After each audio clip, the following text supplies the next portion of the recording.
जे महाराष्ट्र मित्रांनो, देशात आता मतदानाचं खासदारकीच्या जे लोकसभेचं निवडणूक चालू आहे त्याचा आता वारं पेटलेलं आहे मित्रांनो. तिसऱ्या टप्प्यात मतदान पोहोचलेलं आहे.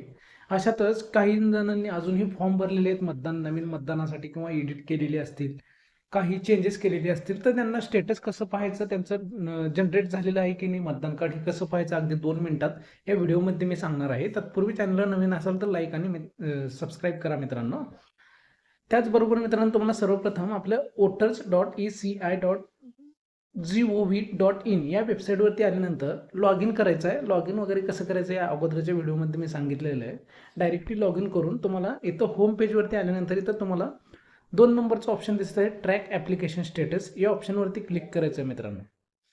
इथं क्लिक केल्यानंतर मित्रांनो, सर्वात प्रथम तुम्हाला इथं रेफरन्स नंबर टाकून घ्यायचा आहे. म्हणजे तुम्ही मतदान कार्ड काढते वेळी जो नंबर आलेला आहे तुम्हाला रेफरन्स आय डी, तर तो इथं नंबर भरून घ्यायचा आहे.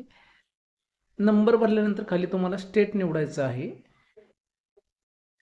इथं बघू शकता स्टेटचं ऑप्शन आहे. आपलं स्टेट महाराष्ट्र आहे, त्याच्यामुळे आपण महाराष्ट्र निवडूया. महाराष्ट्र भरून इथं सबमिट हा ऑप्शन दिसत आहे, याच्यावरती क्लिक करा. तुम्हाला तुमचं मतदान कार्डचं स्टेटस तुम्हाला दिसणार आहे मित्रांनो, बघू शकता.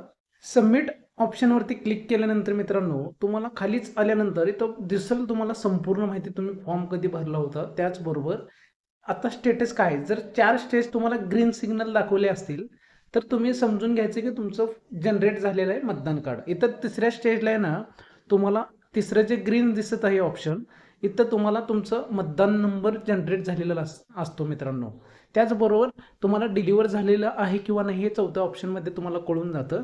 तर अशा प्रकारे या 4 स्टेज कंप्लीट आहेत, म्हणजे माझं मतदान कार्ड पूर्ण तयार झालेलं आहे. अशा प्रकारे तुम्ही घर बसल्या मोबाईलवरून तुमचं मतदान नंबर, त्याचबरोबर मतदान कार्डचं स्टेटस कुठंपर्यंत पोहोचलेलं आहे, सर्व माहिती तुम्हाला अगदी 2 मिनिटात पोहोचणार आहे. जर मतदान कार्ड नसेल तर तुम्ही अशा पद्धतीने रजिस्टर मोबाईल नंबरद्वारे सुद्धा OTP देऊन अशा प्रकारे तुमचं स्टेटस पाहू शकणार आहात आणि मतदान सुद्धा करू शकणार आहात मित्रांनो. ठीक आहे, अशा प्रकारे व्यवस्थितरित्या स्टेटस पहा. एक महत्त्वाची माहिती होती. जर तुम्हाला आवडलेली असेल मित्रांनो, चॅनलला लाईक आणि सबस्क्राईब करा. धन्यवाद.